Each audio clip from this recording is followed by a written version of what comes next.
fresh blow to India-Nepal ties. Nepal has announced a new 100 rupee currency note which shows a disputed map of the country. How so? Well, Nepal's map on the center of the note includes the Indian territories of Lipulik, Limpiadhura and Kalapani.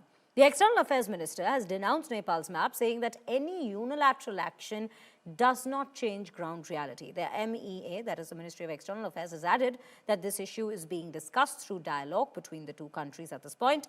The row regarding the territories has been ongoing, and India has long maintained that these three regions are its own. Remember, India had cautioned Nepal in the past as well that such artificial enlargement of territorial claims will not be acceptable.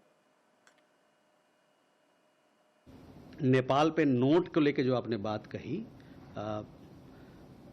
उस पे विदेश मंत्री हाल ही के दिनों में भुवनेश्वर में शायद उन्होंने कहा कि ये जो मसले हैं ये नेपाल और भारत के बीच में जो भी डायलॉग हमारे चल रहे हैं बाउंड्री को लेके, सीमावर्ती क्षेत्र को लेके, उसके तहत चल रही है और कोई यूनिलैटरल एक्शन अगर लिया जाता है उससे ज़मीनी हकीकत नहीं बदलता है।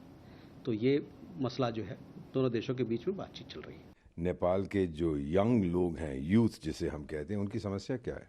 बेरोजगारी है, महंगाई है, नौकरी है, ये सब उनके लिए बहुत अहम है। ये आपने एक इलाका दिखा दिया, दूसरा इलाका दिखा दिया, तीसरा आपके अपने उसमें दिखा दिया, इसके कोई मायने नहीं है। ये बचपना है।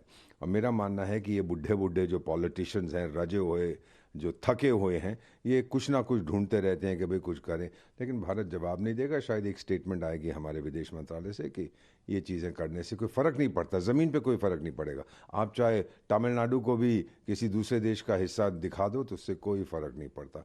हम रिएक्ट नहीं करते, ओवर रिएक्ट नहीं करते, ये हमारी परंपरा है, हमारी पॉलिसी है।